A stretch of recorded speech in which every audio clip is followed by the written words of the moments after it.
Hello दोस्तों, नमस्ते, प्रणाम। मैं आपकी अनीता मौर्य। हमारे यूट्यूब चैनल पर आप सभी का स्वागत है। तो आज लेकर आए हैं गौरी गीत। सुनाएंगे गौरी गीत। अब लगन शुरू हो गया है तो गौरी गीत सुनाएंगे। अगर अच्छा लगेगा तो लाइक सब्सक्राइब जरूर करना, ज़्यादा से ज़्यादा मेरे वीडियो शेयर करना, आगे बढ़ाना, सपोर्ट करना। अब कमेंट बॉक्स में जरूर लिख के बताना गीत कैसे लगा।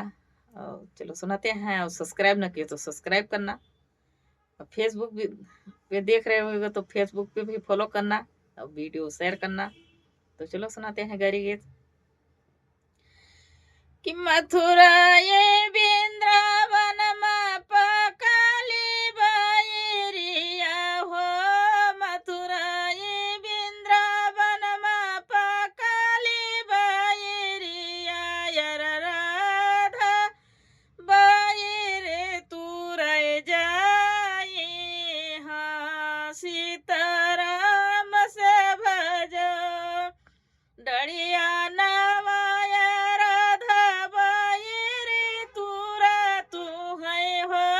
डरिया नवाया राधा बायरे तुरा तू है। यार कृष्ण दीन मोरली बजाई। हाँ सीताराम से भजो यार कृष्ण दीन मोरली बजाई।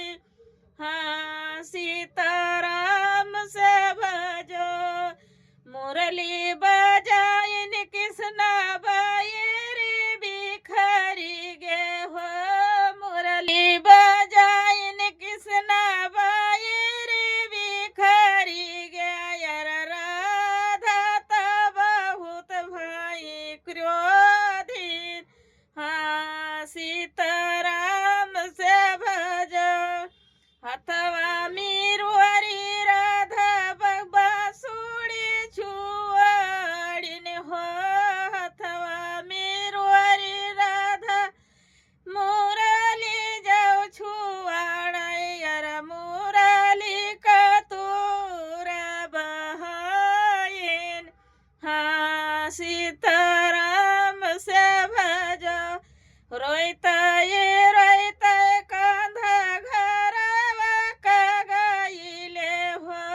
रोता ये रोता किसना मैया लगे गईली यार मैया पूछाई कुछ बात। हाँ सीताराम से भजो किन बेटा तू है बेटा मारा गरिया हो।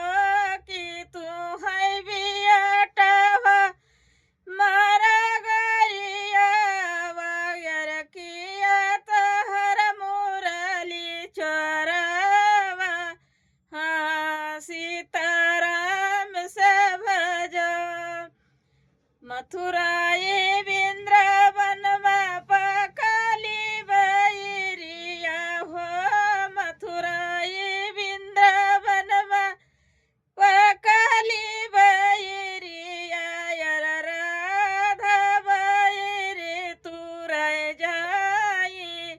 हाँ सीताराम से भजो तो मैया कोई मारा गरिया हो। नाई कोई मोरली चोरवा।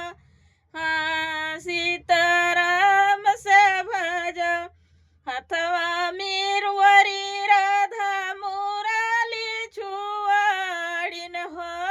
हथवा मीरुअरी मैया राधा मुरली जाओ छुआड़िन यार मुरली कतूरा बहाइन। हाँ सीताराम से भजो जय देव छोड़ देव हुआ बेटा भाषा कै मुरलिया हो।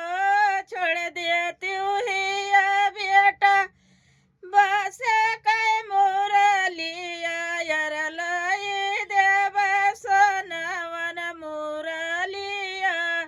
हाँ सीताराम से भजो यार लाई देव सोनवा का मुरलिया।